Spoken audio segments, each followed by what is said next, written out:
Good evening everyone and welcome along to PSGL. We are here for season 29 and it is the season finale. It is round 15 of the championship as we take in the Brazilian Grand Prix from the Autodromo Jose Carlos Pache. My name is James Head, not Luke Etheridge sadly, he is away for work reasons, but I am filling in and keeping his seat warm for tonight's action as your lead commentator for tonight.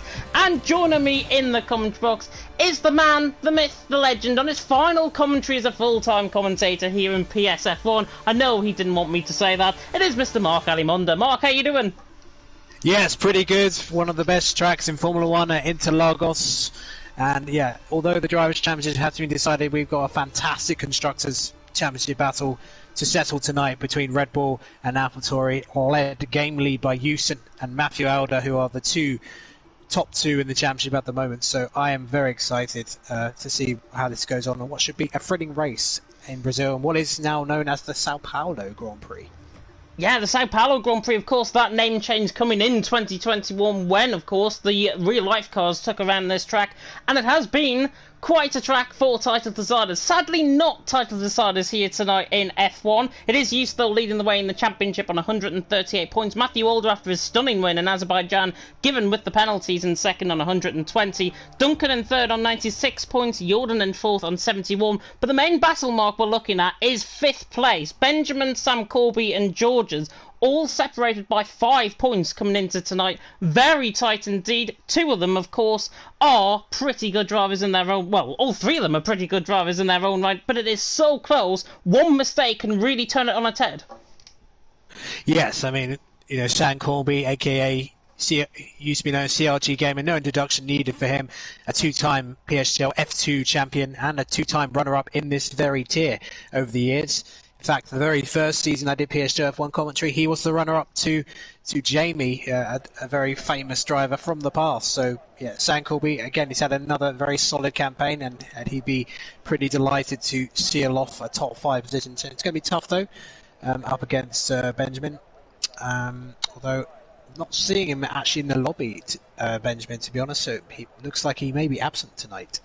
Yeah, I think Benjamin is absent tonight. Sam Corby, of course, and Georges are both here. So that really turns it on its head, of course. Benjamin not going to be picking up 5th position, it seems. Of course, Sam Corby and Georges have got to finish within the top 10 to try and pick up any points and try and overturn the deficit, of course, that Benjamin has already given to the two drivers in behind. Running through the rest of the standings as well, Will G in 8th on 40 points. Daneko in 9th on 37. Leo in 10th on 31. He's since left the league, of course. You might have seen that, of course, on Twitter. We don't have to cover it on this stream, that is a given. But looking at the constructor standings as well, that I think is the main focus. Red Bull leading the way ahead of their sister car, of course, Alpha Tauri. 2 points separating the sister teams coming into tonight. Who do you think, Mark, is going to try and get out on top in terms of this very close-knit battle between both constructors? Well, it's going to come down to the teammates, I think. And Zander, the reigning F2 champion from season 28, he's had an impressive debut campaign. He's picked up a lot of point scores along the way, and we'll be looking to build on that in his second campaign next season. And Cornet scored 3-point scores in a row to start with, but hasn't scored since the Mexican Grand Prix. So, given the pace of Matthew Alder and Hughes, both of whom go very strong at Brazil normally, if any past performances are indicative, it could well come down to them. So this qualifying session will be very, very important because it is very difficult to overtake in the first stint. We're going to see very large DRS trains, assuming it's dry running to start off with.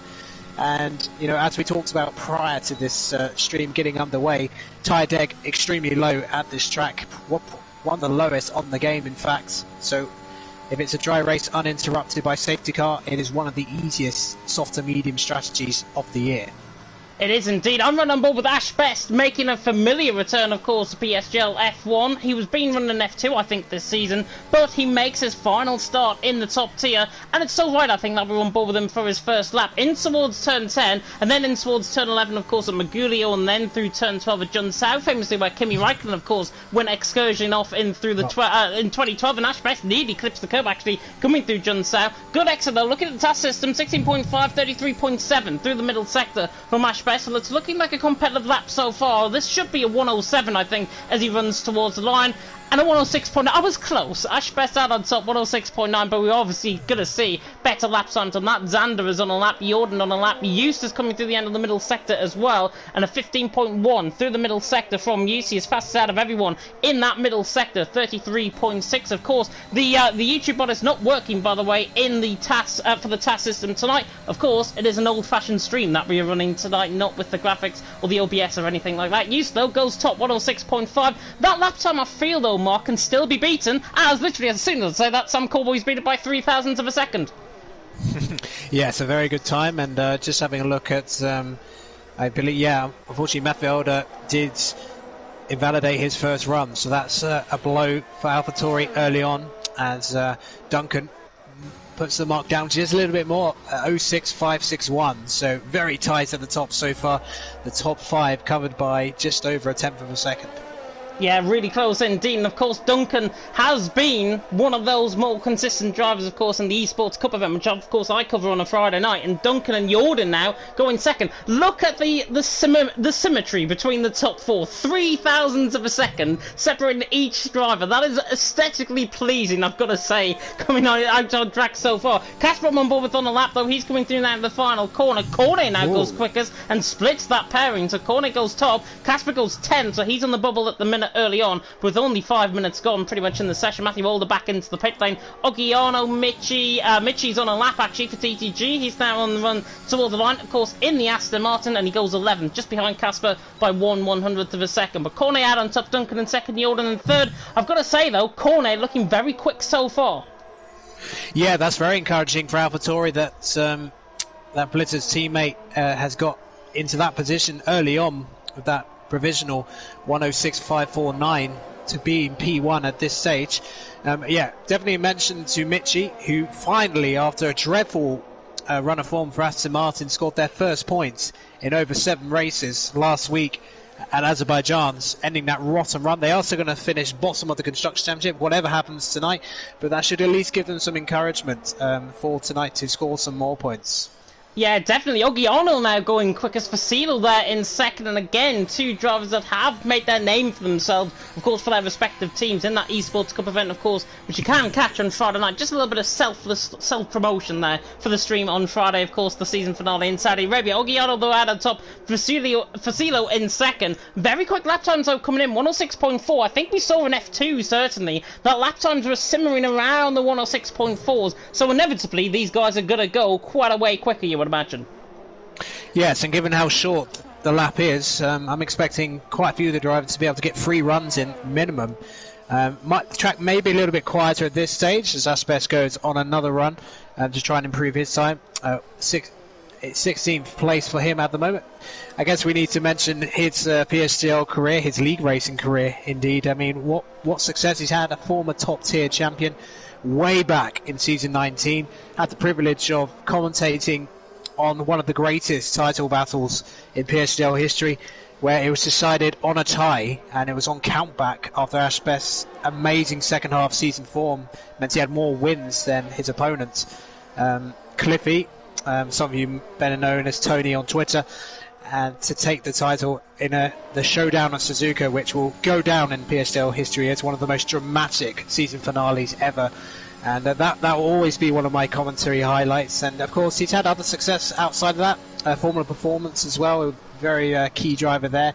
And he was in the top tier a lot of times. Was never quite able, James, to replicate that top tier success again in terms of winning championships. Because at the time, a lot of people were almost calling him the next big C, expecting him to win multiple championships. But it never quite works out for him that way. It was kind of like, you know, Kimi Räikkönen won that championship, dramatic start, then never quite reached those heights again, but always a very interesting character as best, and he will certainly be missed in the league racing community, but I'm sure he'll still be around to stick his neck in with some kind words now and again. Yeah, definitely. So I'm still on board with him on his lap, coming in towards turn 10, right at the top of the hill, pretty much the highest point of the track now on the circuit. Ogiano still out on top, Facilo second, Cornet in third, still only 8 minutes gone in the session. So you would imagine, as Duncan gets in the way of Ashbest coming in towards Junsao at turn 12, that might get looked into, of course, by the stewards. I'm sure they'll be keeping a close eye, certainly on the stream. But Ashbest just got interfered with slightly. I think he was down on his lap time as well, and rightfully so. I think he comes into pit lane and backs off his lap. So Duncan causing a little bit of controversy so far, you would imagine. Ash Best there, 16, not getting the proper lap in, but he didn't look like he was improving that much. Yeah, and used invalidated his lap, so he may have the fuel to go again.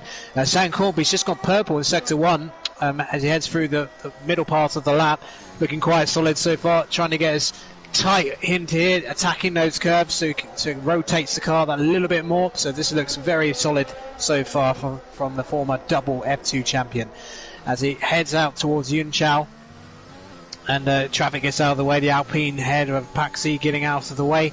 There's loads of traffic actually, lots of cars gathering up for the lap. He may get a nice tow actually from the Alpha Tauri and Alfa Romeo up ahead, maybe slightly too far ahead, but here comes Sam Corby, currently P6, and he peels off into the pit lane, so obviously wasn't quite happy with that middle sector, having gone purple in the first sector.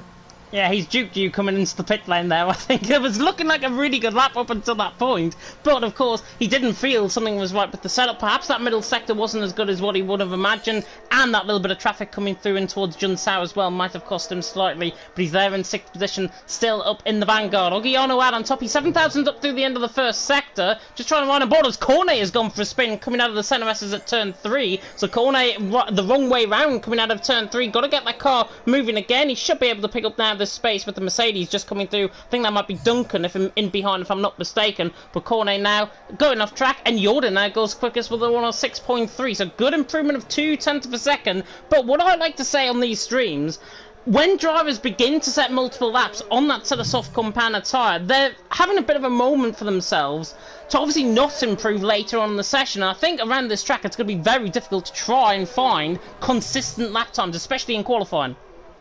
Oh goodness me! Azarcombe just spun, and Yus had to just feed his way through. Didn't affect his time, and he goes into provisional pole for 3.64. So they are now starting to all creep into those 0.364s. But yeah, luckily Azarcombe was not on the racing line when he recovered from that spin. Otherwise, Yus would have had potentially an enormous accident, or at least would have had to have backed off from his lap. So that was a good bit of fortune for him.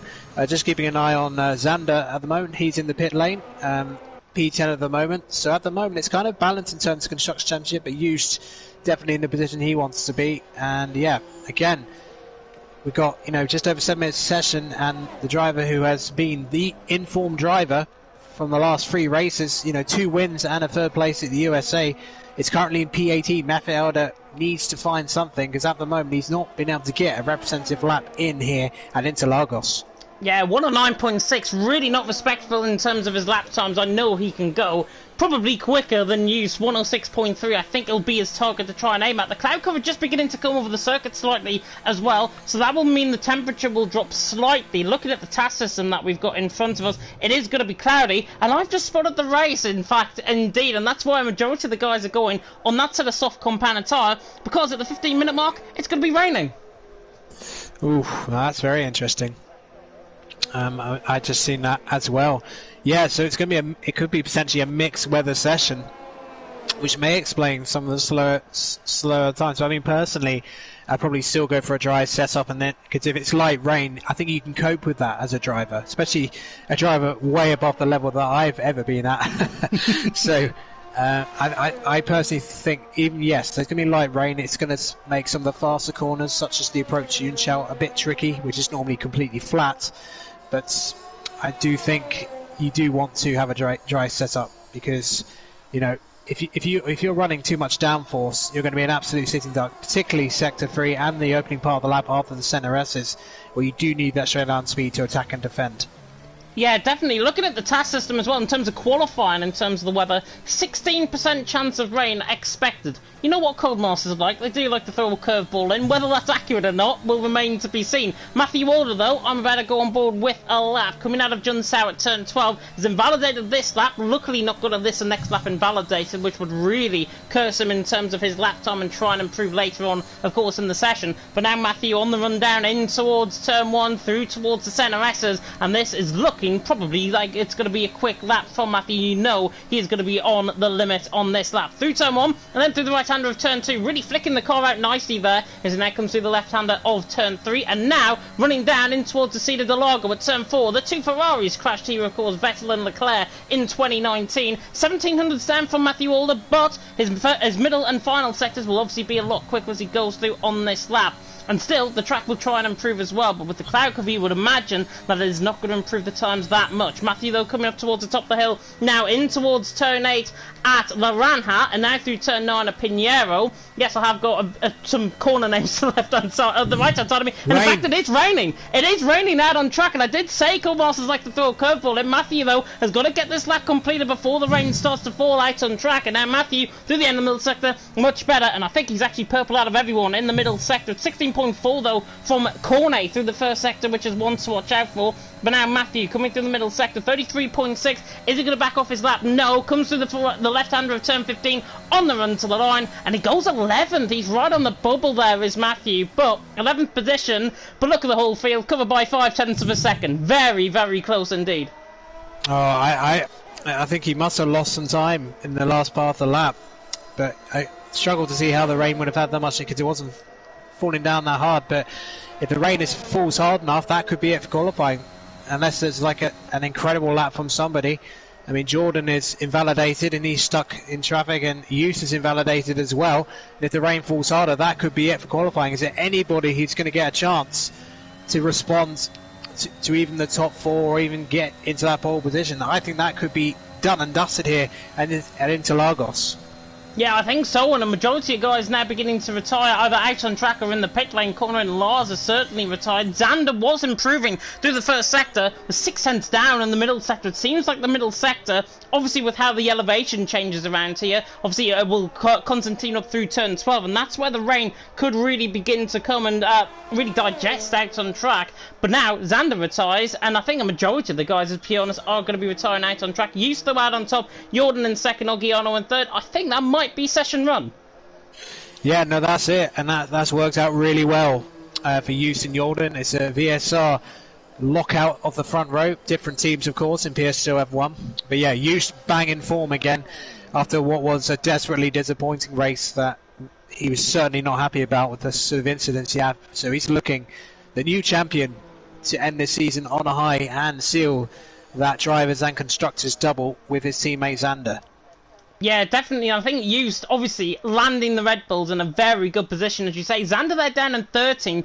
Both Alpha Tauris, though, cannot be discounted at all. Of course, Matthew Alder and Cornet 7th and 11th out on track, and they'll be hoping, of course, to try and get good lap time in. Looking at, actually, from Cornet all the way down to, Xander and Fede, it's about 1/10.5 of a second, covering, 8 or 9 drivers there, which is unbelievable, and given how close these guys are, I did say to the guys before, obviously, I was starting to do commentary, that they have to, obviously, try and be the best they can be in terms of the driving standards, and I think certainly in qualifying, that has proven so far very nicely indeed, as the DRS is now disabled. Yes, a real hush has gone over the paddock. No drivers wanting to brave out. I think they'll be retiring their cars shortly. I mean, you know, Sam Corby in the past, I've seen him kind of come out for a couple of practice laps, but he hasn't got much time to do so.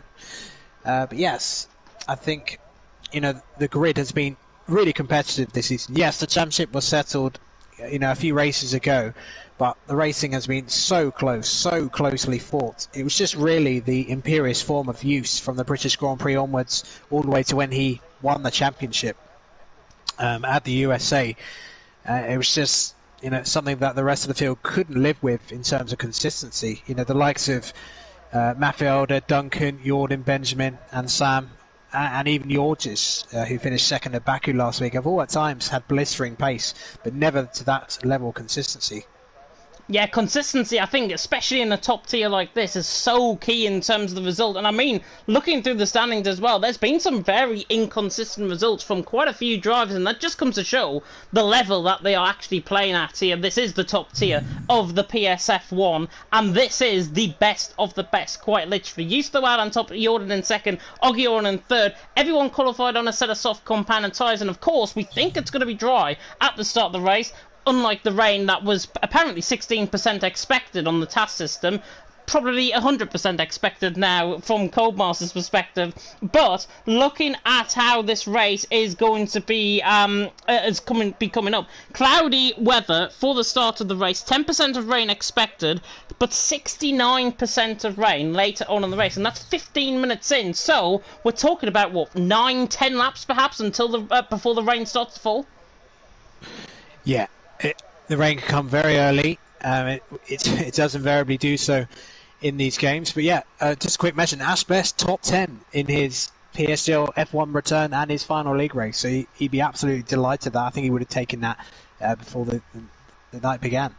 Out-qualifying his teammates as well by 0.005 of a second. There's a slight hint there of getting one over on your own teammate, I think, from Ash Best, but fantastic drive from him in qualifying. It is used though out on top of the Dutch one too, in fact, with Jordan in second, Ogiano in third for Silo in fourth, Paxi in fifth, Danerco in sixth. A good 1/10 of a second ahead of Cornet, Duncan in eighth, Ash Best in ninth, Sam Colby running off the top 10, Matthew Alder in 11th, watch out for him in the race, Asi Comey in 12th, Xander in 13th, Fede in 14th, Casper ran off the top 15, Lars, Mitchie and Nikita all getting lap times in, and the field for a top tier covered by 0.5 of a second. You wouldn't expect anything less. No.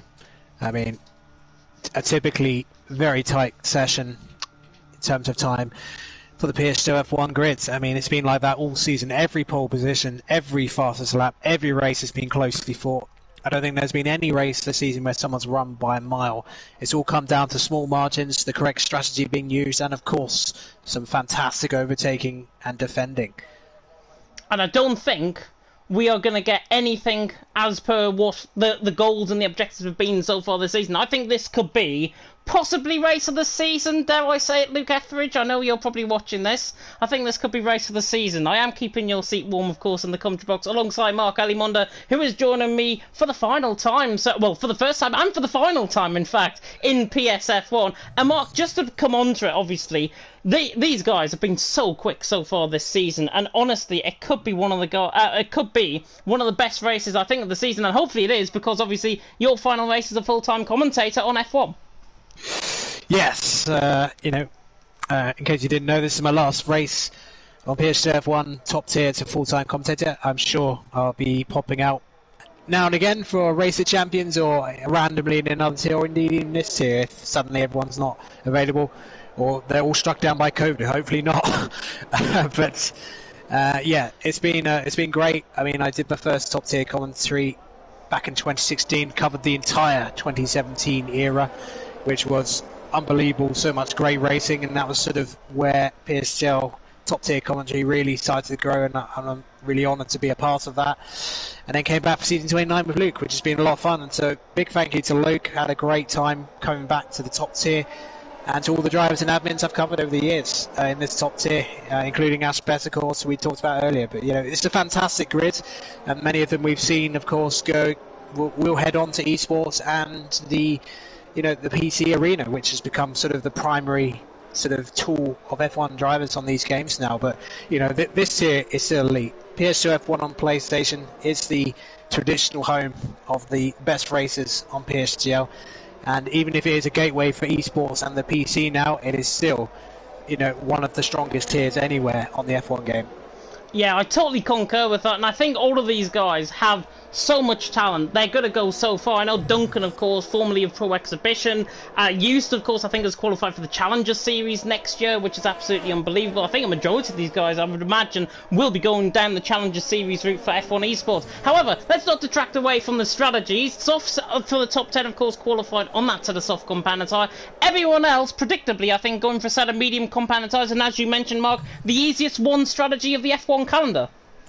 Yes. Now, the interesting thing is, though, if this rain holds off, then those starting outside the top 10 could be in absolute dreamland, because if the soft runners are forced to pit before the rain comes, then those on the mediums who can go extremely long into this race regardless, before the rain comes, if indeed it does come, they will be in the box seat from a strategic point of view, in a similar way that happened at France early in the season.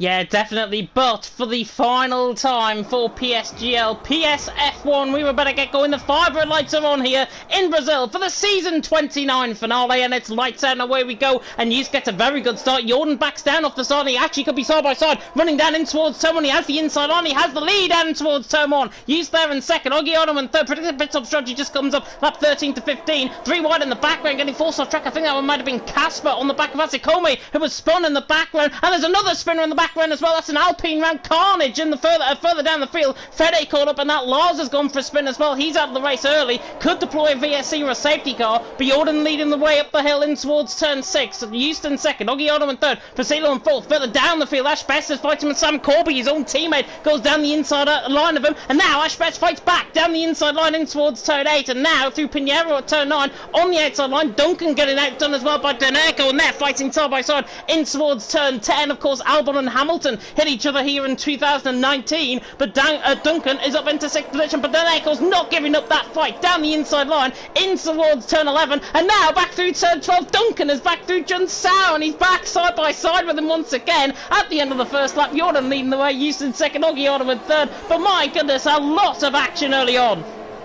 Oh, this is sensational. Here comes Cornet. He's going to try and take the pair of them down into the inside, and he's done it. He's taken 2 positions in one corner. Wow, the overspeed the Alpha Tauri had just then as Deneco and Duncan was squabbling, which may have affected their exit. And there's a spinner at the back, and that is that's Michi, I believe. Yeah, Michi and the Aston Martin spun the back. But yeah, that could be crucial in terms of the Constructors battle. Used in the prime seat at the moment, but the 2 Alpha Tauris are making moves forward as Deneco and Duncan continue their raging battle.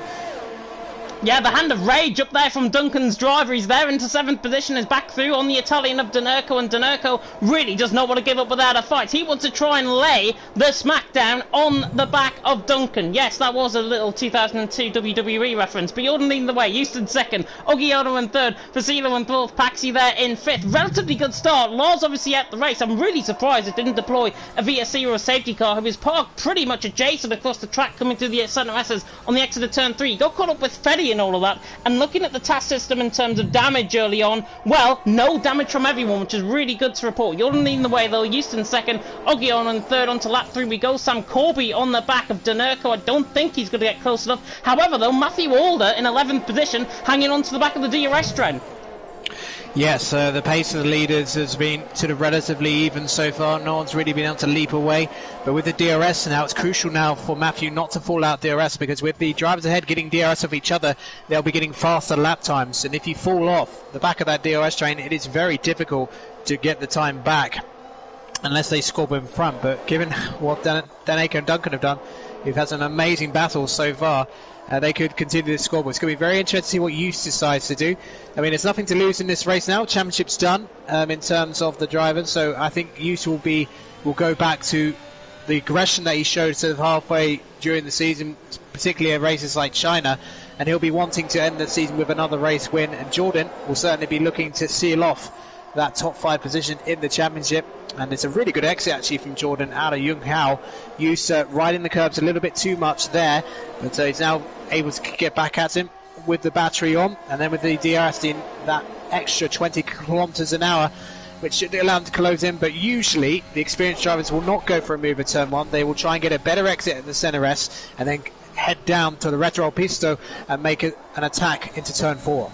That's exactly what I think we're going to see, unless Yus is literally just going to wait in behind until the first round of pit stops. Jordan will hold the lead down in towards the seat of Delago at turn 4. Yus there in second. Ogiano, though, keeping on to the back of Yus, which is surprising. He's actually just made a mistake coming out through turn 4 and 5, and now on the hill up towards turn 6. My TV is going to turn off if it's not careful. Facilo's right on the back of Ogiano, actually pushed them a little bit wide, and Ogiano has to go off track to try and get that moved in. Has he got a little bit of damage? He does. Left side end plate for Ogiano, damage 22% of damage on that car, 23% in fact on that car. And now Duncan is side by side with Ogiano. Deneco just in behind, but Duncan there in 6th, Ogiano there in 7th, and Ogiano left side end plate damage. It might not be visible to us certainly on the stream, but it is certainly visible to us on the task system, as Ogiano now getting out of the way, and I think you would imagine he'll be coming back into the pits.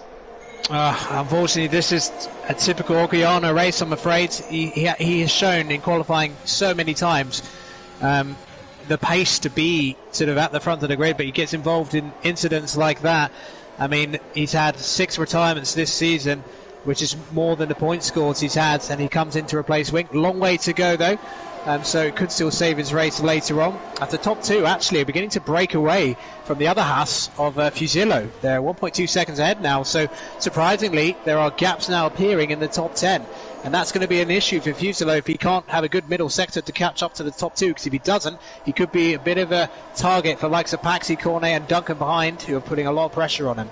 Yeah, definitely. I'm looking at the tyres currently. Jordan and Used are overwhelming their tyres a little bit slightly, especially Used on that front right tyre, 24%. That's the one that takes the hit around here in Brazil. Facilo is relatively hanging back in terms of his tyre wear so far, 20% on that front right. She's got 5% better off tyres than Used. That will amount to a lap or two in terms of lap time around here, because of course the overcut can be as powerful as the undercut if you try and judge it right. But Jordan leading the way. Used in second, Used again closing in on the back of his fellow countryman down in towards turn 1, but he's not going to get close enough. Is Sam Corby going to get close enough to Donerco? Yes, he does. Down the inside line in towards turn 1. The Williams forces the Ferrari out wide, and Sam Corby absolutely walters on by through, and he's into 7. Donerco though will have the DRS back, and is he going to fight back down in towards the Cedar de Lago? I think the answer to that is no, as Sam Corby is now through and he's into 7th position. Lovely move that. Yeah, beautiful move, and Donerco showed him plenty of respect. Nice spacing between the 2 drivers, and good exit from turn 4, putting pressure on Sam Corby, but he's not going to be able to go for a move there, so he's going to have to settle down and maybe try and counter-attack at the end of this lap. But yeah, Sam Corby making good progress from the back of from outside the top 10. Just having a look at the winners and losers really from the start of the race. So obviously Ogiano losing 14 positions from the start, mainly due to that wing damage. 6 places gained by Yakita, and Sam Corby gaining 3 from his 10th position, and 2 places gained by Cornet and Duncan, and 1 loss by Use at the start of the race to Jordan, who made just a better start than him at the beginning of the race. Yeah, I've got to say, Mark, though, Duncan on the back of Cornet. Cornet's coming under a lot of pressure now from the Mercedes, and now the Mercedes, the German, dives it down the inside line in towards turn 1. Can he get the job done? Yes, he can. Cornet doesn't really fight that, and Duncan is through, and he's into 5th position. Nice job, and they are beginning to split Sam Corby slightly. It's a second now, the gap between 6 and 7. Used on the back of Jordan's not going to be close enough down in towards the Cedar de Lago, but he is right on the back and underneath that rear wing of the McLaren so far. Facilo is catching up to these guys. 6/10 of a second now, separating the top 3. It's around a second covering the top 3, in fact, but Facilo 7/10 and behind on News. You know, if these two make a little bit of contact, Facilo could be there to pick up the pieces as well. But Sam Corby just struggling in terms of his pace slightly. Cornet right on the back of Duncan, and he really doesn't want to try and give up that fight, does he? No.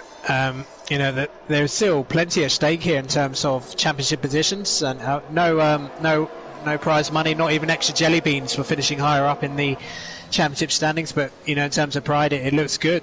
You know, you always want to finish as high as you possibly can in the championship standings, and Corby's had a good first hit so far. And now Duncan again seems to have a better car underneath him in terms of setup, straight on the back of Paxi and Fusilo. And Used again having half a look at Jordan, slightly compromises his entry into turn 1, and again Jordan gets a really good exit out the centre S's, but I think Used may think about an attack here. He's got plenty of ERS, and now the clouds are gathering above Interlagos. Will he go for a move? No, he doesn't go for it in the end, since he had the confidence to go for it there. But yeah, the sunshine that we had above Sao Paulo has disappeared, and you got that telltale overcast conditions, so it may not be much time, James, before we get that telltale sign of the rain, which the soft runners at least will be hoping it's as soon as possible. In fact, it's raining now. It is absolutely, well, it's beginning to rain now. It's not absolutely teeming down just yet, but Used, I think, should have made the move done when, obviously, the dry conditions were still into play. Down in towards turn 4, of course, that was. He backed off the throttle and doesn't want to let Jordan have much of a lead running up the hill. This would be Used, I think, final opportunity before they decide to come into the pit lane for what you imagine will be a set of intermediate condition tyres. And remember, the intermediates can dispose of 25 to 30 litres of water every single second out on track. Duncan is right on the back of Paxi down in towards turn 1. Use doesn't try it, but Duncan will. Down the inside line, in towards turn 1, and the German is through, and he's into P4, and he's making eye-catching progress throughout the field. The top 6 beginning to pull away. The top 2 beginning to pull away in their own right, but the top 6 really beginning to pull away from Sam Corby. Matthew Alder's still on the back, and now Use down the inside line into Cedar Largo for the race lead, and Use down there in the inside line. Will Jordan try and fight this back now in toward Pinheiro at turn 6? I don't think he will. Use, though, on the top of the hill will lead the way in towards turn 6, and he gets the move done. He had to wait a lap later than necessary, but he is through. And Matthew Alder side by side with Ash Bess, and he takes the move at turn 5, and up to P9 he goes, so making good progress. But unfortunately for him, in terms of his strategy, he would have hoped that the rain come a bit later, because he's not able to take full advantage of those mediums. But yeah, I suspect DRS will be disabled very shortly. Whether anyone's going to gamble to come in straight away, I mean, you have to usually, seeing spray on the back of the cars is usually a clear sign that it's going to be into conditions. At the moment it still looks like dry tyres going to be the best one, and yeah, I didn't expect them coming. Oh, actually Fuselo coming in, so that's very interesting. Fuselo comes into the pits, and Dan Aker as well, and Matthew Alder as well, so they're hoping that coming in a bit earlier will catch out the drivers who have stayed out an extra lap. But it's such a short lap, James, that even if the DRS is disabled half through a lap, they're not going to be suffering too much pain to get back to the pit lane. So the crossover, it's got to happen now for these guys, otherwise they've come in too early. Yeah, look at how greasy the pit lane is. Just right on board with Vasilo, who is clear out of Denurko, coming out of the pit lane by about 3 seconds, and Denurko in fact spins into the wall, coming through the pit lane, resets the track. I've never seen that ever before here in Brazil. Denurko goes for a spin. Those Inters clearly not the right tyre, but however there might be, because it's now DRS disabled, and now Denurko, luckily for him, the reset the track has got him ahead of Xander, so he hasn't lost too many positions, but I've never ever seen somebody spin in the pit lane before. Oh! Matthew spins! Ash just avoids him. Oh dear, that is a huge moment in the Constructors' Championship battle. Cornet still out on track, of course. But yeah, just trying to get the Inters up to temperature, and it's an unforced error, kind of similar in a way to the unforced error he made at Spa, and that's a huge blow. Long way to go, but may need a safety car to get back into this battle. And Ash Bess, miraculously, because ghosting did not come on for Blizzard's car, was able to just avoid him. So the soft runners coming in now, big gaggle cars, and well, let's see then. Fuselo just entering the final stage, and he's actually gained massively on some of the drivers behind him. He's got a nice clear road, might gain a place or two here, as Juice and Jordan and Duncan etc. coming out. It's going to be quite close. I think Fuselo might gain a position or two here. I think he'll come out in third, if I'm not mistaken. Duncan on the inside line will have the run, and Fasilo is going to be out in third, possibly even second, maybe. 4/10, 2/10 of a second. He's got the overspeed, and he's now side by side with Jordan, and this is absolutely crucial for his championship chances. Fasilo on the outside line, trying to get the move done through to Cedar Largo. He's forced off wide by Jordan, and Jordan slams the door shut in the McLaren, and he's back through, and he's into P2. But Fasilo, tried as he might, he had the overspeed. Jordan, though, that inside line on the pit lane really worked to his advantage, and I think that just about kept him in P2. Yeah, Jordan very aggressive on the defence, and he had to be, because unlike dry conditions, it's quite tricky to do overtaking in these wet conditions if you have similar setups and similar pace. So I think it was really crucial for his race in terms of wanting to win this race. He stayed ahead of Fuselo, because I get the sense that Fuselo doesn't have quite the pace of Jordan used in this one. So now we'll see what kind of setups they were running in qualifying, because you know, they're going to have to suffer a bit of pain. Those running on the dry setups are going to have to, you know, be a little bit more careful on the throttle. They've probably run a bit extra wing for these wet conditions on the front. You can't change the rear wing on a pit stop, of course. They can adjust the brake bias a little bit and the diff to help with the traction in these wet conditions. But yeah, Use definitely looking like he's got a bit better traction off the center S's and gained 2/10 in that 10 seconds. But then Jordan coming back at him on the straight line speed. So yeah, at this stage it's very, very tentative. They're going to just have to survive for a few more laps, as yeah, Jordan, the back of his car, very squirrely as they head out towards the middle sector. Yeah, I was running with Sam Corby there as well. Cornet just made a slight mistake there in towards turn 4, and Sam just tried to think going down the inside line into see Delago, but he didn't manage it, but he is all of the back now of the Alpha Tauri, and this could be good for the Alpha Tauris, of course. Corner there in 6th, Matthew Walder in 11. Red Bulls, though, outscoring them at base stage, because Matthew Walder not in the points, only top 10 get points here, remember. Hughes leading the way will get 16, and Xander will get only 2 points, so it's 18 points compared to, if my maths is not correct, I think it is a 13-point deficit that Alpha Tauri have now got to try and make up.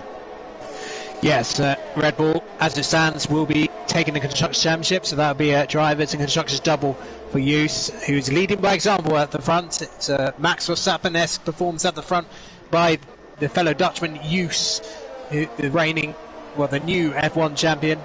And if he can, if he finishes there, whatever AlphaTauri do from this point on, could well be enough.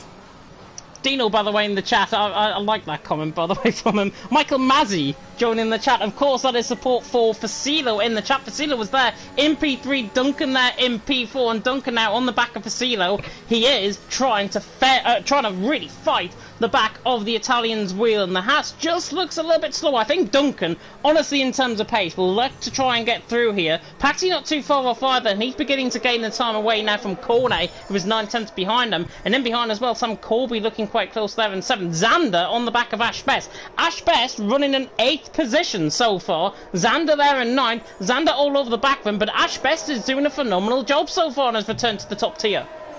He really is. Xander's all over the back of him. Two drivers very familiar with the F2 tier. Xander, the reigning F2 champion, of course. I mean, Duncan, incredibly, despite the season he's had, has failed to score in the last 2 races. Some of that through no fault of his own. And it's just, he had such a great season, but then it just fell apart for him at the USA when he had that unfortunate incident with Xander, and then, of course, the typical incident in the car section of Baku last week. But he gets a great exit out of the Center S onto the Reto Posta. Can he get past? Fusilo might have to be a late braking manoeuvre. Fusilo goes defensive, a little dart to left, back to the right. Uses the curb to rotate the car a little bit more. They're going to go side by side, heading up to turn 5, but has to settle for the end. Not going to get a move done there. Yeah, not quite. Duncan, though, right on the back still of Facilo. This could let Paxi and Cornet in behind. Sam Colby looking probably quicker than these 5 guys at the minute, but Duncan obviously getting held up by Facilo. But Facilo doing a good job, but look at the deficit now. He is beginning to bridge away from Jordan and Use. It's 2.4 seconds the gap. Jordan is gaining on Use slightly as well. About 9/10 per second the gap to the race lead. And Jordan, I think, will look to be trying to get as quick as, or as quicker to, Use as possible. Facilo there in 3rd, Duncan there in 4th, 4/10 of a second, and Duncan has a bit of a slide coming out of Jun Sao, now through the Subido dos Boxers at turn 14. That is why it's a mouthful to say, because I don't pronounce it that right. Duncan on the back of Facilo, he is closing in, but I don't think he is going to get the move done. Lap 15 out of 36, Use leading the way, Jordan 2nd, Facilo in 3rd. Of course, if you are liking the stream so far, like, comment, subscribe, tick that notification bell. Of course, if you are new, there's the yellow flag, and that's your key to that round coming out of Jun Sao. Yeah, it's indeed very standard sort of spin there, just getting on the power a little bit too much, and that allows Oggiano to regain one of the places he lost early on. Yeah, Jordan, I think, was threatening for Use to run away, but he's actually struck back pretty well, actually, to get within a second. That could be crucial later on. They come in at the same time after the tyres go back to the dries, which, depending how long the rain will be, it's going to be mediums at the very least. But if this pushes on another 10 laps, then you can easily get the softs to the end. I think anything from like lap 22 onwards would be softs to the end. So the choice of tyre for the last stint could be very crucial. Fusilo definitely struggling in these conditions compared to the dries, because he's now 3 seconds behind Jordan. He's got a bit of a train behind him. Duncan, Paxi, Cornet and Corbet. And Ash Best 3.5 seconds back. Got Xander all over the back of him, but again, still doing a game job. But behind them, in terms of the battle for the final points, Mafet Older, his pace compared to Ash Best and Daneko, far superior. He was about 4 seconds behind after that spin, but now he's only 1.6 seconds behind.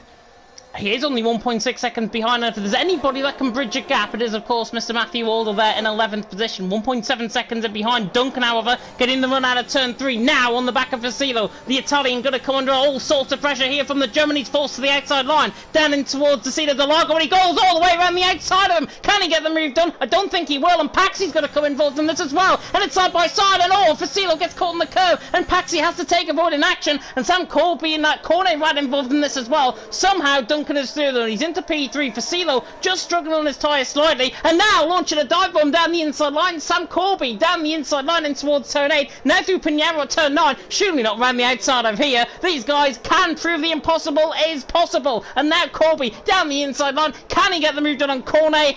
You bet he can. Down the inside line into turn 10. Lovely stuff by Sam Corby. That's 2 moves he's made. Very, very similar. And now Sam Corby is through and he's into 6th position. This man's on fire. Yeah, Fuselo understeered into the side of Duncan on the brakes, not on purpose, but yeah, just struggling for grip, and that's what forced Duncan off the road, but in the end he was able to get the move done.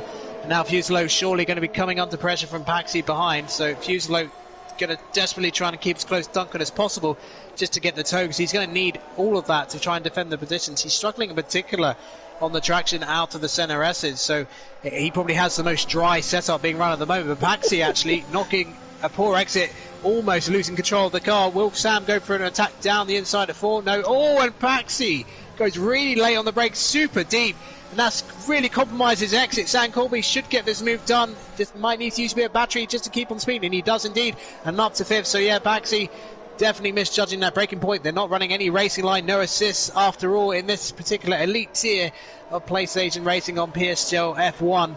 And that mistake cost Paxi P5. So Sam Corby now into the top 5, which is where he wants to finish in the standings. Yeah, it did. I mean, Paxi was driving well until that mistake, and that's just the first hindrance, I think, of a mistake being kicked in there by Paxi. Cornet obviously on behind him, he's 4/10 per second in behind, and he can now think that Paxi can make another mistake and he can try and close in and maybe force the driver ahead into a better mistake. Sam Corby, though, looking very, very quick. He's already on the back of Facilo, 3/10 away now, running down through turn 15 and then run down in towards the centre S's of turns 1 and 2. But used leading the way, Jordan in 2nd, Duncan in 3rd, Sam Corby on the brakes, gets very close to the back. Can he get the move done? Perhaps down towards the seat of the Delago at turn 4. Let's find out, because Facilo is really under pressure now from the Brit in behind, and now the Brit begins to close in down towards the seat of the Delago. He will pull out to the outside line again. Can he waltz around the outside line? No, Facilo goes a little bit deep in and now gets the switch back on, and Sam Corby down the inside line, use a bit of battery to good effect, and it's now side by side up the hill in towards turn 6. Be brave, be bold, be brilliant, as Sam Corby goes all the way around the outside of turn 6. Lovely stuff by Sam Corby. 3 moves now he's pulled off, and that's 3 to the better. Sam Corby through and he's into 4th position, and this man, as I said, is on fire. Rolling back the years, Sam Corby, he's done this so many times over the years, fighting back from lower grid positions, now in P4, and Fuselo actually made contact with the rear right of Sam Corby's Williams, and I was, hiding behind my chair, expecting, Sam Corby's car to spin around, but luckily the contact model decided on this day to give Sam a bit of luck, and well-deserved luck as well. A very similar mistake Fuselo made at turn 4 that Paxi made, not quite to that degree, but it gave him half a chance to get ahead. While that's been going on, Mathelda's overtaken Daneko to move up to P10, and Zander is able to keep in touch with Ashbest, but doesn't seem to have the straight line speed to get ahead, and is also lacking the battery, so it's going to be relying on a mistake, and it could be a case of pass or be pass, because now Blizzard, Mathelda is right on the back of him. Yeah, I think it'd be more the likes of B past. I think Matthew just looks so much quicker than Zander and Ash Best. And Ash in 8th, Zander in 9th, Matthew in 10. But we are more than halfway through the race. If you are enjoying the stream, of course, like, comment, subscribe, tick that notification bell, of course, if you're new. Jess Games there in the comment section. Good to have you along after that thrilling F2 finale. Still no spoilers about the winner, which I'm very glad to report. You still leading the way, 1.2 seconds here in PSGL F1 on the PS tier. Duncan there in 3rd, trying to gain, but he just seems a little bit lacking in terms of the pace, and he actually goes sideways coming through Magulio at turn 11. So good drift through there, almost like a Tokyo drift. As Matthew Older now through on Zander, yeah, down the outside line now through turn 11 through Magulio. He forced the move, I think, there, Matthew Older, but he's through and he's in tonight, and that was crucial. Yeah, big move from Matthew Older. Yeah, Zander just getting a bit hot and bothered behind the cockpit. so frustrated trying to get ahead of Ash Best, and now a very familiar battle from the past. It is Mafeelda versus Ash Best ahead of him, two drivers who battled quite a few times in the past, certainly when Mafeelda had his early rise up through PSGL, when, you know, 2 seasons after Ash Best won his first championship, Blizzard won his first championship, incidentally. So they're very familiar foes in top tier racing, certainly not in recent years, with Ash Best mostly spending his time in Formula Forms or F2. So this is definitely a battle I'm looking forward to seeing. Hopefully it lasts for a couple of laps at least. Yeah, I really do. Cornet was down the inside line just ahead as well on Paxi down in towards turn 1, and Matthew tries to send it down the inside line. Ash was so much slower than Matthew coming through there, but Matthew, wise to the fact he didn't want to go for the move, didn't want to make contact with his old friend and foe, and Ash Best there still in 8th position, Matthew there in 9th. But Cornet, as I was just finishing off that point, trying to go down the inside line in towards turn 1, he did, sort of, and then Paxi just found the traction coming through turn 2 and pulled away from him. So Paxi back through, and he's into P6, Corner there in P7. Matthew, though, on the back of Ash Best. As you mentioned, Mark, rolling back the years here in PSGL F1, and now can the Brit get the move done on the Lithuanian, running up the hill in towards turn 14, and you bet he will. He's already got to get the move done. This might be the easiest overtake you see all night. Matthew on the inside line, down in towards turn 1, already job done through turn 15, and Ash Best now left trailing in his wake. Matthew through, and he's into 8th. Yeah, it makes that spin all the more surprising that we saw, but it must have been because the tyres were still a little bit cold, because we've seen so many masterclass wet drive performances from Mafeelda over the years, and yeah, he made that so easy. I mean, just the traction he was getting out of Yunchao was just vastly superior to what Ash Best could manage, probably running a little bit more ride height, because, you know, in wet conditions you want to have the car a little bit higher off the ground, so I think Mafeelda made that little compromise in the setup, which, you know, just allows him. Because if the car bottoms out in wet conditions, then it has a massive effect on the aerodynamics, and that's going to be... He's gained back a lot of the time he's lost, Matthew. I mean, he's lapping faster than everybody, all but Use, in terms of the best wet times that I'm seeing.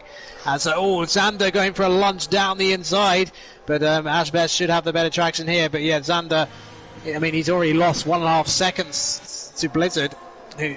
After he's passed Ash Best, he's got to get past him, because it's basically destroying his race right now. It is. Ash has a bit of a twitch coming out of Junsao as well, and this will now egg on Xander to try and get the move done down in towards turn 1. Look at the battery in deployment, 15% left, running through turn 15. Daneko in behind, possibly waiting on mistakes to happen in front of him. Rolling behind, he sends it down the inside line. Xander gets the job done, does he? He does, and Ash Best hangs on to P9, and that was really respectful, I've got to say, from Xander. Obviously committed down the inside line, didn't want to force him off track, and that is perfectly played there by Xander. Didn't want to let trouble, of course, on Ash Best, of course, both being in the same team of VSR. Ash Best leading the way in 9th position, Xander and 10th. Danurko, though, on the back of these guys now. Casper and Fede are not too far off either. 1.9 seconds, the gap beginning to gain back, especially with Casper now looking quicker than Danurko, so Casper could come into this soon. And we haven't even spoken about the rain, because I think the rain is about to stop. Yes, it was quite heavy about 4 laps ago in terms of intermediate conditions, but yeah, it's definitely lightened up a bit. Xander gets squirrely on the throttle. But yeah, one of the problems Xander's having is managing the battery. Ash Best seems to have a lot more battery every single time they go into combat, and that's giving an advantage on the straights, which is forcing Xander to do these optimistic lunges, but that massively compromised his exit out of turn 1, and that allowed Ash Best alongside him just to take the normal line and take the position. So Xander might have to be patient and just maybe build up the battery for another lap. He's getting a bit closer this time. I think we're going to see another lunge here. If he's in range, I think he might not think about it this time. Yeah, he's definitely not close enough this time as it was the previous lap. He's got to try and get a better exit now. I think the rear of Ash's car is definitely not set up as well as some of the drivers behind him, but he's got really good straight line speed, which suggests when we go back to dry racing, James, he should have pretty decent pace. He will have decent pace. Obviously, he's behind Matthew, and I don't think he can compete, obviously, unless there is a safety car. And obviously, everyone can be backed up underneath the DRS train, and that'll be Ash's best chance, you would imagine, to try and get a better result than a 9th position currently. But he's still doing a phenomenal job there in 9th. Xander in 10. I'm looking at Casper and thinking, Casper's probably going to get past these guys sooner rather than later. He's looking so quick. He's gained 0.7 of a second on the last lap around, and Casper now within a second of Danurko. Of course, DRS has not not going to be enabled until, of course, the rain stops, and probably will wait a good 3-4 laps, I would imagine, after that. But the rain has pretty much nearly stopped out on track here in Brazil, and it just comes to show the changeable conditions. You still leading the way, Jordan in second, 2/3 through the race, Duncan there in third, hasn't really closed in. There is a pit stop happening, that's Mitchie into the pit lane down in 17th, obviously still fighting out, hoping that there's a safety car. I think further down the field he has been lapped now by the leaders, but Mitchie there in 17th. Good to see though him still continuing on, because many drivers in that position, certainly I would have, possibly retired in the pit lane. Yeah, I think you always have to try and finish, because as Ashbest picks up a time penalty, and that's a shame. That could really compromise his attempts to finish in the points in his final league race in PSGL. So that's a real shame, but very easy to pick up penalties. Certainly the exit of turn 4 and the centre S is the biggest risk of picking up warnings and time penalties, but still managing to keep ahead of Zander and Dan Aker. Don't forget, Ashbest hasn't raced in the top tier for several seasons now. It's been in F2, so a different level. So you see a commendable job to be in this P9 position at the moment. But Matthew Elder is lapping about 6/10 of a second faster than the three drivers ahead of him. And that's probably mainly because of Fuselo struggles in these conditions. And as we were talking about, the rain has stopped here at Interlagos. It has stopped in Interlagos. Still looks very greasy though, the track, and this will take, I would imagine, to lap 27. I'm going to be very committed in terms of seeing strategy, and it comes the sun actually glaring through Zander's visor as he comes through turn 12 on board and through Jun Sao, and Zander 5/10 away. Yakita, by the way, is pitted in. Set a soft compounded tyres on for Yakita. I think though it's still too early to try and decipher whether the dry tyres will be quicker than the set of inters, and I mean at this stage I'm looking at the timing graphic on the left hand side and I'm seeing Yakita losing a lot of time on that set of soft compounded tyres to Ogiano. So clearly states that it is not dry conditions. So if you are listening to the stream, or if you are somebody who is driving that might be listening to the stream, do not pit in just yet. Don't listen to me though, listen to Jeff.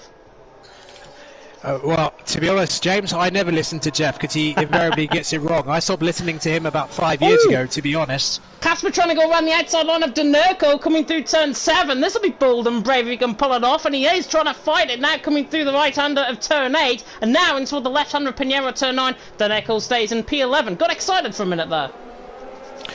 Yes, and as at up ahead, Paxi getting all out of shape as they head to the end of sector 2. Fuselo 5.5 seconds behind the top 4, and that could well eliminate, unless we see a late safety car with a Michael Massey show, that could well be the top 4, probably the only drivers in contention for a podium at the moment. Corby is actually beginning to catch up to Duncan, showing really good pace at this stage. And yeah, Yakita really struggling on those soft tyres. I mean, yes, that's because there's not a lot of spray, but you need, the softs are very tyre dependent. It's a very narrow temperature window, and with the track being so damp still, it just puts that temperature, plummets down the floor, no grip, and that's why you're losing seconds every sector. Yeah, definitely so. And looking at the battle for fifth, Fuselo really struggling in terms of size. He's pitted in a lap sooner than what was actually necessary, and the guys in behind are now right chomping at the bit. Fuselo struggle. I remember in the PSGL Esports Cup event that I covered, Imola certainly spawns out in my mind, because that was a wet race slightly, and Fuselo struggled there. So Fuselo struggling in terms of his wet pace. Paxi and Cornet look more on it than necessary, but I mean in behind, you've got Matthew Alder catching up as well, and the Alpha Tauri is beginning to try and catch up in terms of their Constructors fight. And remember, in terms of the Constructors fight coming into tonight, Red Bull were leading Alpha Tauri by 2 points. Currently, as it stands, both Red Bulls and Alpha Tauri scoring points. However, with use further up the field, Red Bulls are still outscoring Alpha Tauri. Therefore, Red Bull will still wrap up the championship. If anybody could do the maths for me in the comment section, that would be absolutely fantastic, because I'm busy looking at Paxi on the back of Fuselo, trying to get the move done down in towards turn 1. I don't think he is going to be close enough. And for the first time in quite a while, actually, Jordan 0.8 per second off the back of Use. So Use now beginning maybe to struggle on that set of inters as well. Yeah, I think Jordan's been using a lot more battery though than used to keep up. I mean, the top 2 in a class of their own at the moment, 5 and 4 seconds ahead. And the yellows in sector 1. That's been an incident. Casper has come together with the Ferrari. I think he's come together with Asacombe. Yeah, Asacomb's lost his wing completely. I don't know if Casper may have spun and then Asacombe hit into him. As Matthew Aldo has picked a penalty, and Cornet as well. So both Alfa Tauris this lap picking up time penalties, and that's going to make their bid for the Constructors Championship even more difficult now, because if there's a late safety car, which would favour them in terms of closing the gap, that's with the bunched up field, it's going to make it very difficult for them. As Asbest finally gets overtaken by Xander, he's trying to fight back best he can, but no, Xander finally gets the move done. Yeah, elbows out there from Xander through, and he's into P9. Lovely stuff for Ashbest to try to defend that position. And now Dunerko right on the back of this all of a sudden as well. But look at how much Matthew Alder, he caught up to the back of these guys, passed the lot, and now he's on the back of his teammate Cornet. As they're now coming through the left-hander of turn 15, on to lap 28, so a little bit later than what I predicted in terms of how the dries were going to look. But you would imagine dry compound tyres are probably going to come very soon indeed. Hughes leading the way though, Jordan in second, Duncan there in third, and Duncan has really struggled for his pace. Sam Corby in a bit of his world of his own as well. Fede, it looks like, into the pit then. Is he now the first to come in for a dry set of compound tyre? I think I can see Red Bull tyres in that car, and it is going to be set of soft compound tyres and the front wing change for him. Yeah, might as well get both jobs done. Nothing to lose at this stage, being so far down the field. He must have been caught up in an incident between Casper and Asako as well, I'm guessing, as Asako comes in as well. But yeah, here we go then. Team orders, oh no, maybe not in the last race. Alder and Cornet going side by side in sector 2. Lovely. Matt Alder, superior grip. Really nice move done by Alder, who's doing a superb recovery drive off that spin. I mean, where would he have been if he hadn't done that spin? That's such a shame for him.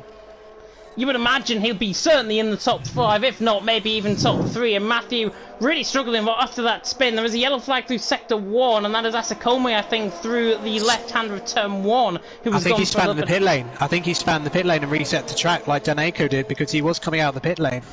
That's happened to both Ferraris now, and that is such a shame. Asakome now down behind Fede, and he's 20 seconds off the back of Fede, and he's actually been lapped by the leader. So those were the guys coming through. Oh, as Matthew Alder gets a little bit of a slide on coming through turn 3, and now Cornet on the back of him. DRS is not enabled just yet. It will be very soon, you would imagine. And now Cornet on the back of Matthew Alder doesn't get the move done. The teammates do not want to fight again. There was a little bit of contact in that last battle, of course, the last lap around. Matthew though in 7, Cornet in 8. In terms of the penalties, by the way, I know quite a few of you might be wanting a penalties update. Matthew, Cornet, Ash Best have all got 3 seconds worth of time penalty. Nikita really hasn't had it his own way there right at the back of the field for OP. He's down there on 9 seconds worth of penalties for the Haas team. For Seal though, looking really under pressure once again. Paxi, Matthew Alder, Cornet and Xander looking quite close. Xander's what, 6 seconds off, but the top of these 4 now beginning to battle it out, and Vasilo just looks like he's going to come under a lot of pressure as the front 2 are in, and this will be for a set of soft compound tied to the end. Yeah, top 2 in, and yeah, they're all coming in now. Is anyone going to gamble to stay on an extra lap? I mean, it's getting lighter now. I think it is time. DRS has not actually been enabled yet, but it's going to be any second now, so I think this is time to come in.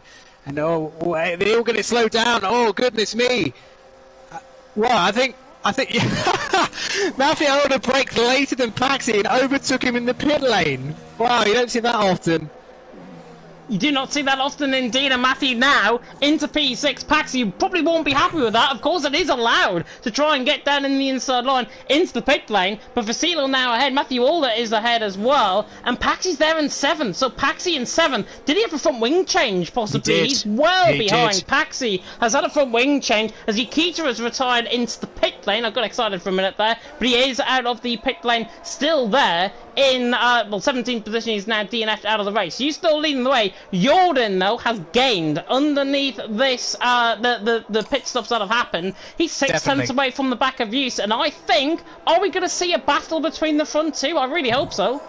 We should do. Well, Jordan, what he did, he managed to brake a little bit later than Use in terms of getting into the pit lane, and that's what gained him those tenths, keeping him in DRS. DRS will be enabled in a couple of laps after the... Oh no, of course, DRS is enabled straight away, so you'll get it straight away. I was thinking of safety car restart. I do apologise for getting the rules. I guess I had a massive moment there. But Duncan now being caught by Sam Corby as well, but the battle for the lead is hotting up here between Use and Jordan, both race winners this season. Yeah, 0.3 of a second separating them with 6 laps to go here out on track. And Use leading the way. Is Jordan going to try and commit the move down in towards the seat of the Largo? No, is the answer. He will wait in behind, and I think possibly with 2 laps to go, he will make his move. But he's got 50% of ERS compared to Use's on 75, so he's got 25% less ERS at this stage compared to Use. Duncan there in 3rd. He is struggled underneath this what am I thinking? The pit stop's actually coming into the pit lane. I couldn't think. That was a brain fog moment there. Sam Colby on the back though of Duncan. He's 4/10 away. He is not that far off at all. And Fasilo's pace looks back on as well. He's on the back of Matthew Older. Yes, I think we talked about that. He was probably running the driest of dry setups during that wet period. But yeah, now suddenly he's got the same pace as Matthew Older. Another penalty for Orgiano's what's been a miserable afternoon for the Alfa Romeo driver. Ash Best kind of slipping away in terms of battling for the points. He's in P11, 1.9 seconds behind Daneco, so might need something to happen to someone ahead of him. As Sam Corby right on the back of Duncan as they head into turn 1 through the centre S's. I think there could be a bit of fighting here, so I think this is the main battle at the moment. There's nothing happening into the top 2. Great exit by Sam Corby. Duncan's going to have to surely go defensive. He's got nothing to defend with. Yeah, switches to the inside on the grass slightly. Sam Corby's going to have to brake late as possible. They touch wheels a little bit, but look at this, better traction on the racing line. Sam Colby off the inside now, but Duncan, great straight line speed to regain the initiative and keep the 3rd place. So that was robust defending from Duncan, and for the time being, stays in P3. Yeah, robust defending from Duncan. Sam Colby, though, I thought he was going to get the move done up towards turn 6. He didn't, and he has to wait at least another lap to try and get the move done, possibly down in towards turn 1 for Duncan to try and defend once again off the back of Sam Colby. Matthew Older, 8.3 seconds off. Ash Best picks up a second 3-second penalty, so it's now on 6 seconds for Ash Best. He's in 11th position, he's just outside of the points at this stage, but Sam Colby now on the back of Duncan, running down in towards turn 1, and Jordan was running on the back through turn 1 as well, but here comes Sam Colby to the inside line, down in towards turn 1. This should be easy. Duncan will not fight this, and the Williams is through, and he's into P3, but Hughes leading the way, Jordan in 2nd, Sam Colby in 3rd, and now Sam can really try and burn away from Duncan. Duncan looks like a little bit of a shell of his former self, to be honest. In behind as well, Xander going side by side with Cornet down in towards turn 1 as the sun glistens through the clouds here at Brazil with 4 laps to go. Hughes lead the way, Jordan in 2nd, Sam Colby in 3rd. We are set for an absolute thrill of an end. Yeah, there's a really good battle for P8 developing here. Xander, Cornet, Daneco. Here comes Cornet then, trying to retake P8 from the Red Bull driver, which is the theme of the day, of course, in the Constructors battle. But at the moment, Red Bull will be taking it by a fairly comfortable margin, despite the best efforts of Matthew Older. He may have been affected a bit more change had he not had that spin earlier. I think he would have been at least where Sam Colby and Duncan is, because that's about the time he lost from that spin early on, just after coming out on the intermediate tyres early on in the race. Yeah, definitely, and Danerkel 4/10 per second behind on Xander, and Xander now will try and get the move back done on Cornet. So Cornet there in 8th position, further up the field, Jordan again on the back of Hughes. This is really now Jordan territory to try and get the move done down in towards the seat of the logo, but he's not going to be close enough. You can see Hughes trying to break the toe on the run down in towards turn 4, but Hughes will hang on, and I think with 2 laps to go, this will be the time you would imagine for Jordan to move. 79% of ERS. Hughes has got a little bit more ERS than him, but Jordan should have the pace, you would imagine, on that set of soft compound side to try and waltz past, of course, Hughes, who is leading the way. 3 laps to go, though. 2.5 you being picky. Hughes leading the way, Jordan in 2nd, camp, Sam Colby in 3rd, and Danerkel and Cornet side by side now done in towards the seat of the Largo, and Danerkel now through, and he's into P9, so retakes the position, and Xander now just beginning to pull away slightly. Yeah, Cornet crossed the line in 8th, but then got overtaken by Xander down the inside, and it compromised his exit, and then Daneco was able to get the move done on the Reto Posta, so down to 10th, but that battle is not over anytime soon. But I think this is a standard holding pattern now for the attacker, and against the defender, they're going to be waiting to the last lap, I think, to go for a move, unless there's a clear opportunity. There is a clear opportunity down in towards 7 for Jordan, but doesn't try and get that move done. Duncan on the back of Sam Colby as well, backed off the throttle and waiting behind, and I think that is nice from Duncan to do that. Jordan, though, on the back of Hughes down the Retro Poster, really looks quick, and Jordan in behind, looking like he is just trying to follow Hughes, who looks like he's a little bit quicker than him. Duncan on the back of Sam Colby, down the inside line, in towards the seat of the logo. We thought about it, didn't want to waltz down the inside line, and just about they come out 3rd and 4th position, but with still 1.5 laps to go. Hughes leading the way, Jordan in 2nd. This is finely poised. Yeah, ladies and gentlemen, fasten your seatbelts. We're about to get some wheel-to-wheel action on the final lap of the final race of PSGL Season 29, the last race of 2021 in PSGL. What a year of action we've seen. And Hughes gets all out of shape, and that's going to give Jordan all the encouragement in the world as we cross the line for the for the penultimate time to start the final lap here. And Go for it. He's going to go for it. Oh, Yusko's very defensive behind Duncan right on the back and surely has a chance for P3.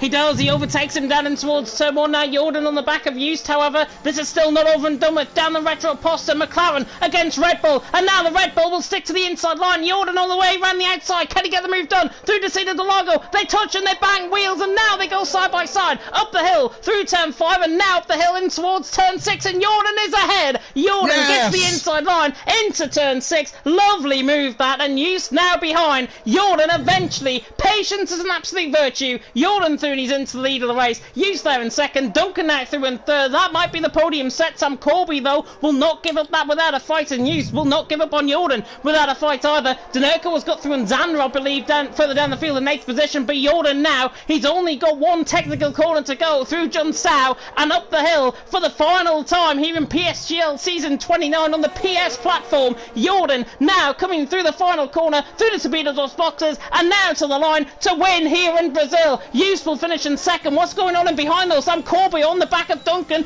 Is it going to be a drag race to the line? He is catching. Sam Corby on the back of Duncan. It's a tenth of a second separating them, and Duncan hangs on just about for third. Sam Corby in fourth. Matthew Alder, great recovery drive. He crosses the line in fifth, smashes the car into the wall. But Vasile there gets fifth without the penalties. Matthew Alder in sixth. Really good recovery drive for Matthew. Paxi there in seventh. Xander in eighth. Denerko in ninth, and Cornet ran off the top 10. Red Bull, it seems like they have confirmed the constructor standings. We'll work that out for you in just a second. Ogiano doing what you like to call donuts. He's actually been overtaken by Casper and all of that as well. So Casper finishes in 11th. Ogiano will finish in 12th, and he already has. And Fede now potentially joining the donuts party, but he doesn't. As it comes that was the worst attempt at a donut I've ever seen.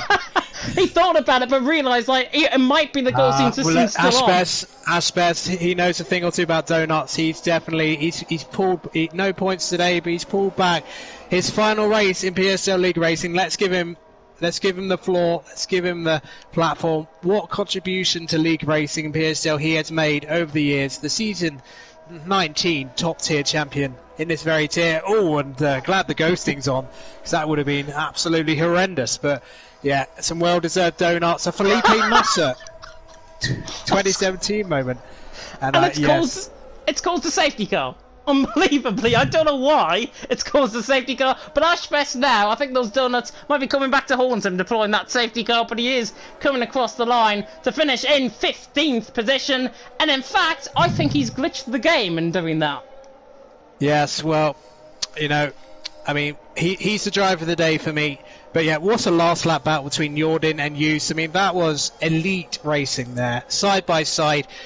I mean, about as intense as you can get, inches between one another, but they were able to keep it clean, and just a fantastic end to the season. At a VSR 1-2-3, just underlying the depth of talent that particular esports squad has at the moment on this platform.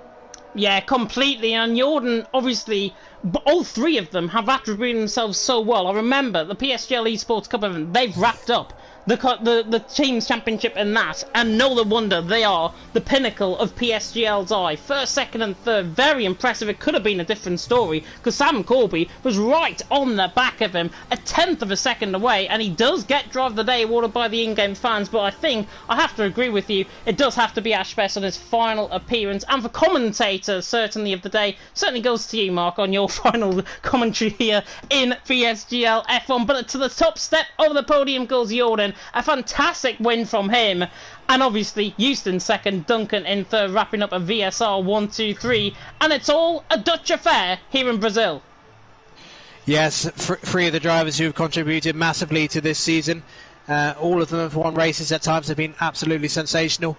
And Jordan underlying, if he stays in this tier, where he will be one of the title challengers next season, certainly to challenge Just in terms of getting champion, although we heavily rumoured it's going to be heading over to PC next season, but hopefully not in terms of the PS2. But yeah, what a race to finish for myself personally. I mean, that just summed up this season, to be honest. Pretty much every race this season has been like that. I mean, yes, it didn't go to the wire in terms of the title battle for the drivers, but every race was closely fought like that. But yes, obviously, congratulations to Red Bull on taking the Constructors' Championship. Yes. With that second place and 8th for Xander, sealing the deal. Yeah, 2nd and 8th position indeed. Alpha Tauri, by the way, still finishing in the points, 6th and 10th position. That gap was just a little bit too much to try and make up on track here in Brazil, but still a well-fought fight, I've got to say, from Alpha Tauri throughout the season. Jordan, though, takes the win here from Houston 2nd, Duncan in 3rd, Sam Corby in 4th. I don't think that gap is accurate, but it was less than a tenth of a second, crossing the line between them both. Frasiedel there in 5th drove a very excellent race. Matthew Alder in 6th, very good recovery drive, finished 5th, of course, out on track with that 3-second penalty being added on. He finishes in 6th. Paxi in 7th, Xander there in 8th, Dan Urko in 9th, picking up the fastest lap race as well. The fastest lap of the race, I should say, as well. Corner there ran off the top 10 and rounding off the point scorers. Casper in 11th, drove well, didn't have that dry pace later on though. Ogiaro in 12th, Fede in 13th, Asikoma in 14th, Ash Best with his donuts and glitching in 15th position, glitching the safety car that was. Michi there in 16th, Yukita and Lars 17th and 18th position. Fantastic driving from all. Jordan out on top though, Houston 2nd, and Duncan rounding off the top 3, and I think that is that. Unbelievable action here in Brazil. Yes, I mean a marvellous race to end the season on, and you know we have to give Elkan. I mean the Dutch sort of domination of this tier just underlined there. I mean it's only really Matthew Elder representing the non-Dutch drivers in terms of fighting for the championship, and you know once again.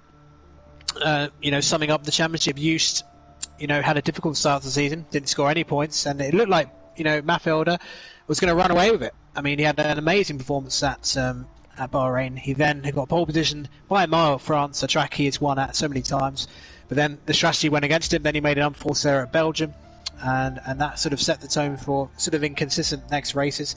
And it took Just a while to get into his stride. He won at France and Netherlands, but had some patchy races at Belgium and Italy. But then the turning point of the season really for me was at Silverstone. Just won an intense British Grand Prix. Then after that, never looked back. 2nd at Austria, and then podiums the next 5 races in a row after that. That 7 podium streak is what won him the championship. Sealed the deal, and yeah, fully deserving of the championship. He'd finished 2nd and 3rd in the standings in the past, and he'd done a great job finally to finish on the top set in terms of the championship. But then we have to mention Duncan and Matthew Elder. I mean, they had some fantastic drives at the time. 3 times a race winner, Matthew, this season, and twice at Austria and China. Duncan getting the job done, and Jordan sealing top 4 in the championship with that win tonight, and Sam finishing 5th in the standings. Another outstanding campaign. But there's a few other heroes you have to mention. George Nader, not racing today, but showing a lot of promise, and Will G, after having a literally pointless season, outstanding response. 40 points this season, including that great podium at Mexico. But I guess in some ways, apart from the fact that Christian Horner will be celebrating far more than he did at Abu Dhabi last night, the day obviously belongs in a way to Ash Best, because yes, he wasn't coming here to win tonight, he was coming here to have fun, but he ends his league racing career certainly with some fun battles, and he can take a lot of pride in what he achieved in PSGL. He's one of the elite to have won this tier. It's a tier that's extremely difficult to win, even the one time, and he can always say that he did that, and he will always be welcome in the commentary booth or on the racetrack of PSGL as long as PSGL exists. Yeah, completely agree with that, and I echo all of those sentiments, of course, going towards Ash Best, and obviously being his final race of the season and indeed of his league racing career. I want to pay tribute as well to him. Fantastic asset to PSGL. I remember actually when he wrapped up his first Formula Performance Championship, and that's how much I've been a supporter of PSGL, by the way, over the years.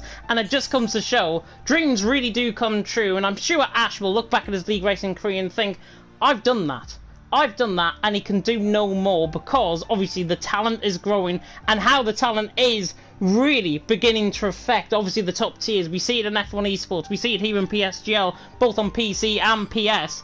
It is just unbelievable to witness, and whoever might be stepping into the commentary box, of course, throughout season 30 will be absolutely honoured, I'm sure, to cover all of the action that happens here, of course, in PSGL. And it is an unbelievable privilege to have had this honour to commentate alongside you, Mark, because my first time doing a top tier, I think we did pretty well. No, you did an excellent job, and certainly the commentary team that we have is second to none. And George Morgan, amazing job on the top tier PC side, with some of the biggest stars in the game. And then we've got Ginger Andy coming in on the PC side next season, and then of course whoever replaces me will do an incredible job with whoever is alongside Luke or whoever's doing it. But yeah, I mean, I started in 2016 in terms of commentary and league racing, and yeah, I mean, PSGL has grown so much since then. It's incredible to see how big it's become. I mean, we had Belgium was the largest audience we ever had for a top tier PlayStation race, 10,000 views, and over well over 200 to 300 viewers, I think it was. I don't know what it was exactly, but yeah, PSGL's in good hands. League racing on F1's in good hands. As long as Codemasters and EA do their best to make the game workable, which it doesn't always at times, then there'll always be a demand for it. But I think with F1 in the post-Bernie Eccleston era being so social media heavy, I think there's a lot more young fans, a lot more young gamers indeed coming into the F1 series, far more than it was before. And that is why the depth and quality of the drivers, admins and commentators is far higher than it was in the past. And I think that upward trajectory will make some of these tiers harder to win, but that much more competitive and that much more thrilling to watch for neutrals like ourselves. Yeah, completely agree. And obviously it is... PSGL has just taken off. We can all agree with that over the last year or so, and it is absolutely an honour to even commentate here in PSGL, especially on the Esports Cup event, which I've covered alongside Aidan Carter, of course, on a Friday. But to do something like this, I was probably not a known face to anybody coming into PSGL this season, but hopefully you really enjoyed the commentary is what I'm trying to say. And if you did, like, comment, subscribe, of course, tick that notification bell, of course, if you are new. And I think I saw 11,600 subscribers currently on the channel. You never know, we could get that to 12,000 before Christmas, perhaps? Is that a bit of cheeky self-promotion to everyone to subscribe to the channel? I think so. Yeah, nothing wrong with that. That is part of the game. So, I guess this is the end for Season 29 in terms of the top tier PSF1. So, I guess before you sign off for us, James, just a big thank you to all the drivers, admins and commentators who have contributed, not just in the top tier, but every single tier, every single level of PSGL, from the PC all the way down to F13 for average Joes like myself who race in. They've all, without them, every little component, the graphics side, CC Brain, I mean, of course I do the video content side of things as well. Every little part of the puzzle is required to make this all work. And, we can have a really well-earned break over Christmas with our families and friends, and come back and fresh for what will be a big celebration next season. Season 30, a big one, and the action will be bigger and better, I am absolutely sure of that. Yeah, Season 30 will come thick and fast, I'm absolutely sure. If anybody is tuning in and wondering if there's any date set for Season 30 of PSGL, I would imagine it's going to be January. I'm just saying January. It could be any time in January. I'm literally not being held to account of anything that I say now at the end of the stream. But it is a fantastic milestone, I think, to reach 30 seasons of PSGL, and hopefully every single one of you will be a part of it, whether you're a viewer, an admin, a commentator, or a driver. We'd like to say thank you to you all and wish you a very Merry Christmas from all of us here, of course, at PSGL. And I think that is that. And of course, I really appreciate everyone that has tuned in for tonight's live stream. If you did, of course, like, comment, subscribe, tick the notification bell, of course, if you are new. Mark, I am going to hand the floor over to you with it being your final commentary. You can take it away to end the stream. Yes, it's been a fun ride, and this won't be the last time you hear my voice, but full time it certainly will be. And as I used to say, in terms of my PSGL F1 top tier days back when I had the time, that has been a PSGL F1 racing action for you tonight. Thanks for watching, and see you next time. Yeah, thank you so much for watching, and until next time, goodbye.